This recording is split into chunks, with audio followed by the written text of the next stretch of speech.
Hello, brothers and sisters. Thanks for joining. Hey, today I want to talk about free speech and especially free speech in the UK. I think it's a very important topic, and I think if you haven't done it yet, you should really go out and read George Orwell's 1984. Orwell was a British oracle and seer because basically what we see in the world today around free speech and censorship by the government is all what Orwell predicted. And that's what I'd like to talk about today. So, again, it's a great novel that is coming true, and I would suggest everyone go out and read it. Now, luckily for me, I live in the US, or else I might be getting in trouble for this video. Yeah, this video is probably banned in the UK. But luckily in America, we've got this little thing called the First Amendment to the US Constitution. So I'm going to throw it up here so you guys can read it. So anyone who's not familiar, for anyone who's not in America, or even Americans who it's been a while since you've been to civics class, we've got a thing called the Bill of Rights to the U.S. Constitution, and these were the first 10 amendments to the U.S. Constitution that really codified the people's rights regarding the government. And so the first, and what I think is the most important amendment, is about this topic. So I'm going to read it real quick. The First Amendment provides that Congress make no law respecting an establishment of religion or prohibiting its free exercise. It protects freedom of speech and press, assembly, and right to petition the government for a redress of grievances. That's all it says. And that based on that, basically case law has, and also federal and state laws have kind of helped define that. Define what does that really mean, with the ultimate arbiter in America being the Supreme Court. The U.S. Supreme Court decides what this means.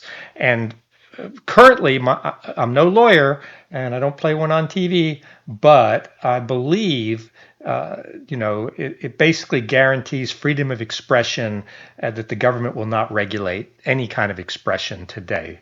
There are some things you can't do. The classic example is that everyone always uses, I'm not sure if it's real or not, but you can't yell fire in a crowded theater. So you can't say things that are intended to harm people directly, but it has to be direct physical harm or incite direct physical harm. Hurt feelings don't count. Getting offended doesn't count, but you can't use certain, like racial slurs are considered to be so offensive that you can't use those. And you can't advocate violence or against other people, things like that. So, but other than that, you can pretty much say and do whatever you want. They've made it legal for people to burn the American flag under free speech. So, and the reason they did that, it goes back to there's a famous example of the Nazis. So we used to have the Nazi Party in the U.S. It might still be around today. I know a lot of liberals say all Trump supporters are Nazis and Trump is a Nazi, but I'm actually talking about the actual Nazi Party, wearing swastikas and marching in brown shirt uniforms. And those guys decided one day they wanted to march through, I believe it was Skokie, Illinois. And they had a famous court case, and they were defended by the American Civil Liberties Union. Now they're really liberal nowadays, so they would never take this case up. But what they said was, hey, this is really offensive that they would do this. It was a Jewish area. It's kind of like the Orange Walk in Scotland, but I digress. But they can do this because popular speech does not need protection. Because popular speech, the majority agrees with, no one's going to try to stop you. It's offensive speech that needs protection because we need that dialogue. I believe that was the thought of the ACLU, and I believe the thought of the framers of the Constitution. The best way to combat offensive speech or false speech is by, the whole fake news, misinformation. It's not to censor it. It's you combat it with better speech, and really talk about the ideas. So in 1984, poor Winston Smith was just doing his job. He was a member of the party, and he got caught up in some stuff the party was doing, and I don't want to spoil it for you, but he doesn't have a good time. And kind of the key is, if you look at the top of the picture, um, Big Brother is always watching. And so today in the UK, Big Brother is always watching. You can't go anywhere in London or the other large metropolitan areas without being on CCTV camera, and and it's definitely a thing. And they're watching what you say, and if you say things that the government doesn't like, you might get into trouble. And so I'll point you to an article that I found. And again, like I said, if I was in the UK, I would probably be in jail today for the things that I say. So I'm going to pull up an article from the New York Post. UK police commissioners threatens to extradite and jail US citizens over online posts. We will come after you. So in Britain, you can be arrested for tweets. You can be arrested for Facebook posts. You don't actually have to have done anything. If you just repost something that somebody else finds offensive, the government, I believe, doesn't actually have to prove harm. They just have to say, "Oh, it was likely that this was to incite racial hatred," something like that, and that's good enough. And people have been jailed over this. At last count, there were over 3,000 people arrested in 2024 for things they said online. It boggles the mind. Thank goodness I live in America today. I don't know what I would do if I was living in the UK right now. I did grow up in the UK, but I'm glad I'm not living there now. So let's look at this article. London's Metropolitan Police Chief warned that officials will not only be cracking down on British citizens for commentary on the riots in the UK, but on American citizens as well. We will throw the full force of the law at people, whether you're in this country committing crimes on the streets or committing crimes from further afield online. We will come after you. Metropolitan Police Commissioner Sir Mark Raleigh told Sky News. And kind of what happened was there was a shocking, horrible murders that happened, back in around, I want to say it was around July-ish, where some little girls were attacked by a man with a knife, and three of them were killed, and at least I think somewhere on the order of 10. Now, if I get this wrong, they're going to throw me in jail, because if you say anything about this and you're wrong, they throw you in jail. And so again, I can't go visit the UK very, very soon. But they were just at a Taylor Swift dance class, little girls, and this guy did it. So according to this article here, the murders allegedly committed by a now 18-year-old British citizen born to Rwandan parents sparked a series of violent protests into broader concerns about the scale. Footage of the violent clashes involving anti-immigration protesters. Oh, so Britain has people that's upset about all their immigrations.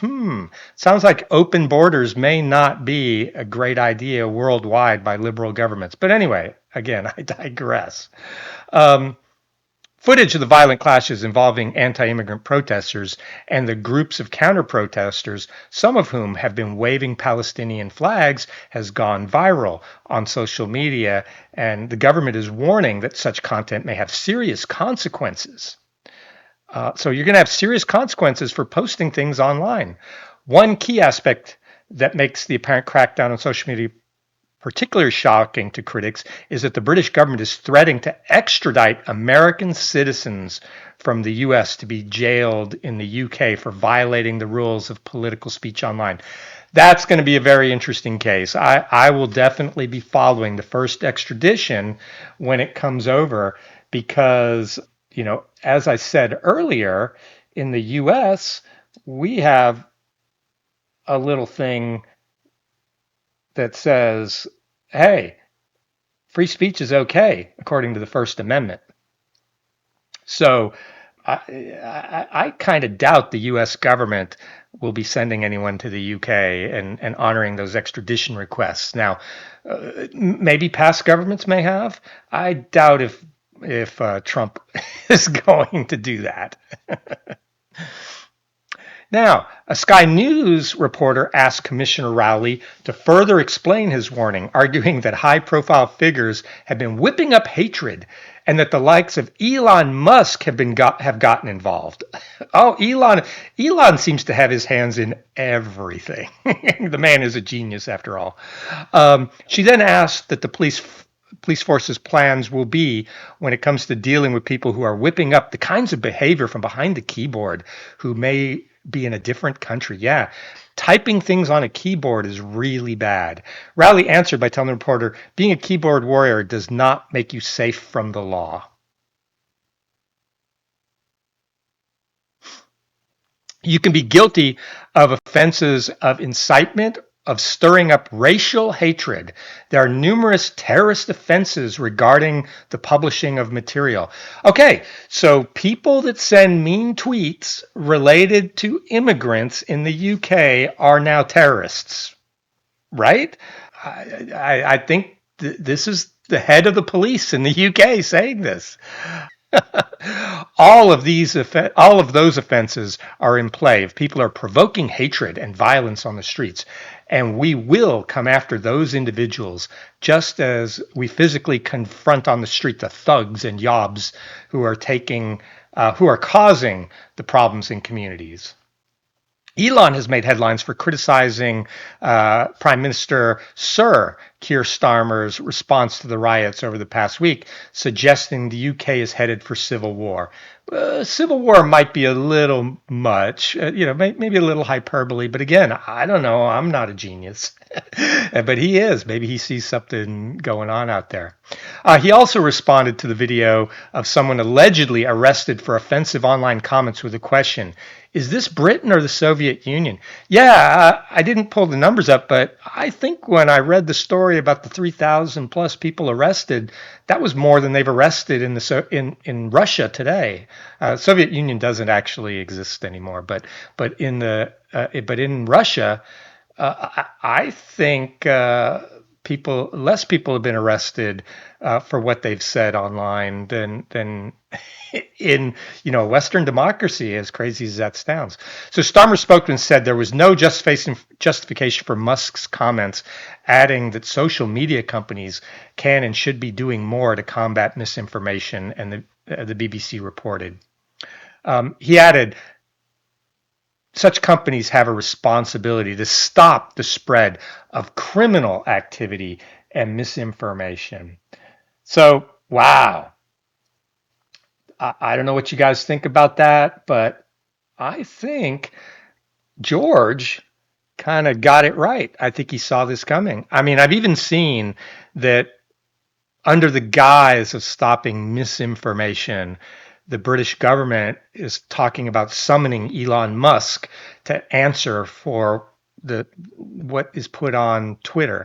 The problem is who decides what the misinformation is. And I would say Big Brother from 1984 decides in this case. So instead of misinformation, whenever you see a fact check on Facebook or one of these other platforms, I wouldn't call it misinformation.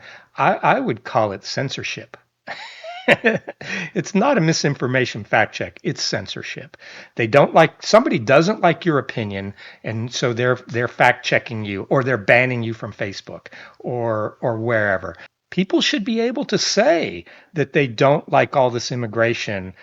People should be able to say, hey, as J.K. Rowling has, she believes that men are men and women are women, and there's nothing anyone can do to change that. A man cannot become a woman. I think she's actually said that.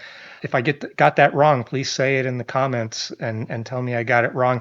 And hey, if that offends you that I said J.K. Rowling said that, then definitely don't subscribe to my channel because I think she's right. And even if she's not right, I think she has the right to say it. And you have the right to say she's wrong and why, and let's let people decide what they think and what is reasonable. To force someone's truth on someone else is just wrong.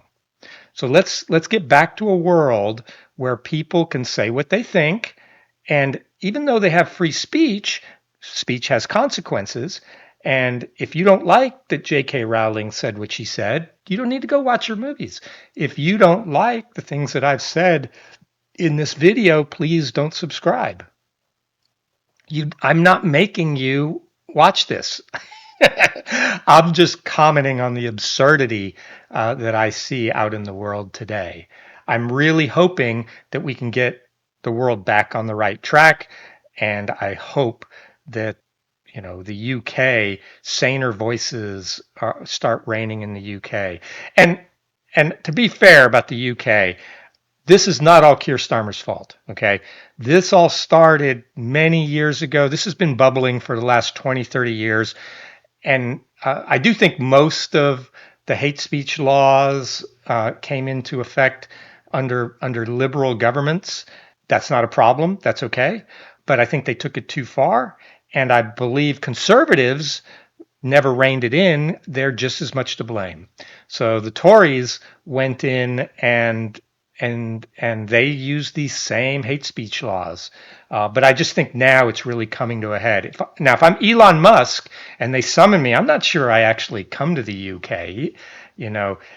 Somebody might actually arrest him. It would be crazy. He is like a top advisor of Trump right now, and and actually he will be, I think, a member of the government in his Doge department, him with Ramaswamy. So arresting him would cause huge political backlash with the U.S. But hey, it looks like the crazies might be in charge. I'm not sure. Maybe he should come just to see what would happen. He's like the richest man in the world. It would just be a small problem for him. I'm sure he would have to go through the trial process, and then I'm sure they would let him fly back to the States. But you never know. They might take his passport and not let him leave the leave the UK. So again, I'm not sure I would come if I under this government if I was Elon. But anyway, brothers and sisters, I thought I should talk about this. I have a lot of family in the UK. Believe it or not, I was born in Scotland, and so I have very fond recollections of the UK and Scotland, and I get over there as much as I can. And so it just troubles me to see the UK going in the wrong direction, from my view. And I am happy to see America turning and going in a better direction now. And hopefully Britain will learn from America's example, and do the right thing. All right. Thanks, brothers and sisters. Please like and subscribe if you enjoyed this, even if you didn't like and subscribe or not. And leave in the comments if I got this wrong or if you'd like to see me do something else. Bye.